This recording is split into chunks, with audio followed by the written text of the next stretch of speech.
Assalamualaikum warahmatullahi wabarakatuh. Selamat berjumpa kembali dengan channel R3BWI. Pada kesempatan ini saya akan menampilkan yaitu menayangkan sebuah cuplikan video-video yang para warganet netizen mengomentari yaitu kepada Gus Baha. Bagaimana ceritanya videonya, langsung saja kita tonton. Yaitu Gus Miftah dikomentari oleh para netizen, para warganet. Ini dia videonya. Masih, Jokono detail goblok. Contoh adab lebih penting daripada ilmu, karena orang berilmu belum tentu beradab. Jangan sampai ilmu tinggi tapi adab nggak punya. Kebanyakan orang berilmu semakin tinggi ilmunya, semakin angkuh hatinya. Tapi kalau orang beradab, semakin tinggi adabnya, semakin rendah hatinya. Orang berilmu kadang masih mau merendahkan orang lain, tapi kalau orang beradab nggak akan pernah mau menghina atau merendahkan orang lain. Orang berilmu masih bisa sombong, tapi kalau orang beradab nggak akan pernah sombong. Catat. Minta tamifat tete bengek itu. Dulu waktu ceramah, saya tidak suka jabatan. Teriak-teriak, maki-maki orang, maki-maki para pejabat, menghina para pejabat. Katanya korupsi, tete bengek. Saya tidak akan mau menjadi pejabat karena pejabat semuanya korupsi. Teriak-teriak begitu, ya kan? Seperti anjing menggonggong. Setelah mengaji menggonggong, habis menggonggong, Gus Miftah kan menjilat. Habis menjilat, disitulah dia dikasih tulang. Dapat tulang, sekarang diam. Dilontarkan kalimat semacam itu ke pedagang. Coba, kepada pedagang dikatain dengan kalimat semacam itu, masuk akal nggak kira-kira? Hanya karena Gus Miftah itu mampu memborong dagangan orang, bukan berarti juga kalimat itu pantas untuk dilontarkan kepada pedagang. Sudahlah, alasan guyon-guyon itu udah nggak masuk akal. Hei Pak Miftah, yang di atas megang mic, memberikan materi, belum tentu lebih mudah. Demikian tadi para netizen mengamuk yaitu menyerang kepada Gus Miftah bertubi-tubi. Lanjut lagi. Ya daripada yang di bawah. Yang di atas keluar-keluar, memberikan sebuah untayan nasihat dan menghujat seseorang belum tentu lebih baik daripada yang di bawah. Nilai kedudukan seseorang Allah yang mencatat. Itu yang harus kita ingat harusnya. Bercanda nggak begitu? Coba teman-teman, wahai netizen yang budiman, kalian bayangkan, kalau kita ada di posisi si bapak itu. Kita lagi jualan es untuk menafkahi anak istri kita di rumah. Kemudian kita disebut goblok, dijadikan ajang untuk bercanda. Sakit hati kita. Atau kita adalah seorang anak yang memiliki orang tua dagang es untuk menafkahi kita. Ibu menunggu membeli beras karena nggak ada uang, nungguin bapak pulang dari dagang es. Tiba-tiba masuk dalam konser acara atau tablik akbar yang dihadiri ribuan jamaah. Pematerinya bilang, mau diborong, ST-nya masih ada. Kalau masih ada ya jual goblok. Kalau nggak laku ya takdir. Sakit hati kita. Terus ada yang komen, tapi kan Kang itu udah diborong. Iya, walaupun udah diborong, gini aja. Kalian yang komen dan membela karena udah diborong, kalian datang ke acara saya nanti, jual ST, saya borong, tapi sebelumnya saya goblok-goblokin dulu, gimana? Mau nggak? Kan nggak mau. Yang sangat disayangkan juga, kenapa itu Pak Miftah tiba-tiba bilang, dalam tasawuf ada cerita tentang pedagang bakso dan pedagang es. Tasawuf mana yang membenarkan untuk menghancurkan karakter seseorang dan membunuh karakternya? Tasawuf mana yang membenarkan hal semacam itu? Lihat kata Syekh Abdul Qadir Al-Jalani dalam kitab Nasaihul Ibad, idza laqita ahadan minan nas ra'aitul fadla 'alaika wa taqulu asya'yakuna indallah khairan minni. Kalau kita bertemu dengan seseorang di jalan, bagaimanapun rupa dan bentuknya orang itu, anggap bahwa dia lebih mulia di hadapan Allah. Kita ini diberi gelar Gus, diberi gelar Ustaz, itu dari mereka, bukan dari Allah langsung. Sadar dirilah, jangan mentang-mentang dia jadi staf kepresiden dan jadi seenaknya begitu. Gak pantas begitu Gus. Pak, mohon maaf. Gak pantas, ini sangat dikecam. Dan saya, dan kami sebagai pedagang nih, gak ada yang ngelibok. Buat para pedagang, semoga kalian sehat, panjang umur, taat, berkah, banyak rezekinya untuk ibadah. Karena 9 dari 10 rezeki yang Allah turunkan ke dunia, fit tijarah, itu dari perdagangan. Dagang itu sunnah, dagang itu berkah. Ayo, dagang terus. Orang-orang yang begini nih, dia gak pernah ngerasain tuh. Mungkin dari nol seperti apa. Nauzubillah min dzalik. Hati-hati Pak Miftah, wallahu a'lam. Masa lalu Gus Miftah dikulitin netizen usai aksi viral hina penjual ST. Gus Miftah, pendakwa yang viral karena menghina penjual ST dalam sebuah kajian, kini menjadi sorotan publik hingga terus menuai kritik. Aksi tersebut memicu netizen untuk membongkar kehidupan masa lalunya, termasuk dugaan bahwa nama asli Gus Miftah adalah Taim dan ia bukan anak kiai, melainkan anak pekerja serabutan asal Lampung. Selain itu, netizen juga mengungkapkan bahwa Gus Miftah sempat gagal lulus kuliah di UIN Sunan Kalijaga warga Yogyakarta dan pernah menjadi marbot di masjid.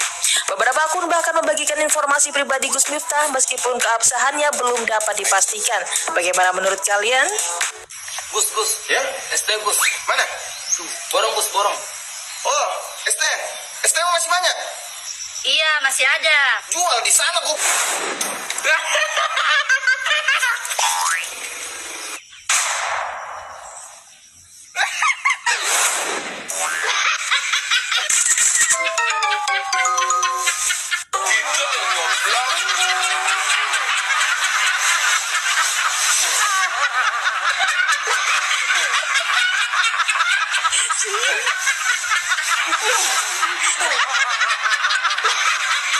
Innalillahi wa inna ilaihi rajiun.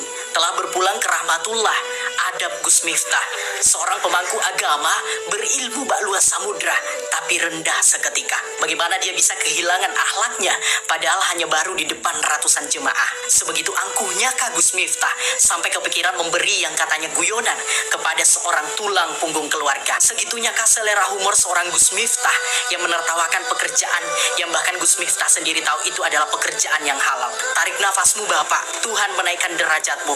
Kamu dipermalukan di depan ratusan orang, ditertawakan oleh para puluhan orang berilmu, tapi kamu bahkan lebih mulia dan beradab dibanding orang-orang yang menertawakanmu. Ternyata betul pentingnya adab di atas ilmu, karena ilmu tanpa adab hanya akan membuat kita sombong dan angkuh. Lihatlah mereka yang duduk sambil tertawa, bahkan sedikit-sedikit melempar omongan kasar ke seorang lelaki tua, lalu menengok satu sama lain dan tertawa terbahak-bahak lagi. Lalu di sampingnya lah seorang lelaki tua rentah itu yang mengangkat satu tangannya dengan memegang barang jualannya sambil menahan nafas perlahan-lahan, senyum sambil meneteskan keringatnya. Sungguh definisi berilmu tapi tak punya adab.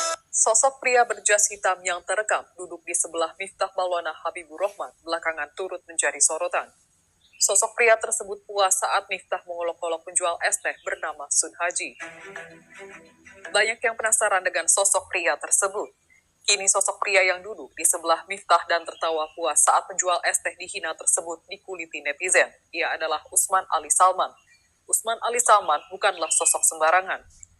Ia merupakan pengasuh sekaligus pimpinan Pondok Pesantren API Al-Huda, Nepak, Magelang.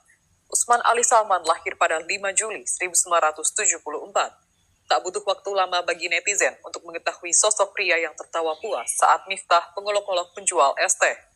Netizen juga dengan cepat mengetahui akun Instagram Ponpes yang dipimpin oleh Usman Ali Salman. Mereka menganggap tak sepantasnya pimpinan Pondok Pesantren tertawa saat melihat seseorang sedang direndahkan di depan banyak orang. Sebelumnya Miftah Maulana Habibur Rahman menjadi sorotan selesai dirinya diduga menghina penjual es teh. Adapun peristiwa ini terjadi di lapangan Suparji, Mungkit, Magelang, 20 November 2024 ketika Miftah mengisi acara pengajian yang digelar oleh calon Bupati Magelang Sudaryanto Trijaya. Momen pengajian tersebut dimanfaatkan Sun Haji untuk mengais rezeki dengan berjualan es teh. Bukannya memberi contoh yang baik kepada masyarakat, Miftah malah menunjukkan candaan yang berujung dirinya kini ditegur oleh istana. Mulanya Miftah bertanya apakah es teh yang dijual Sun Haji masih ada.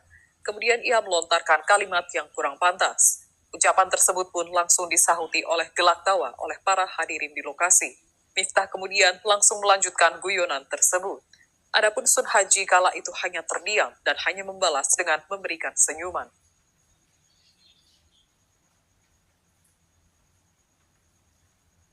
Ceramah Miftah yang menghina bapak penjual es teh itu terjadi pada 20 November lalu, namun baru diviralkan di tanggal 2 Desember sore hari, tepat 1 hari sebelum Kapolrestabes Semarang melakukan rapat dengar pendapat dengan Komisi 3 DPR RI di 3 Desember. Kekejian para rombongan Polres Semarang ini berusaha digeser dengan operasi pengecoh. Kita tentu sepakat, apa yang diucapkan Miftah sangat menjijikan.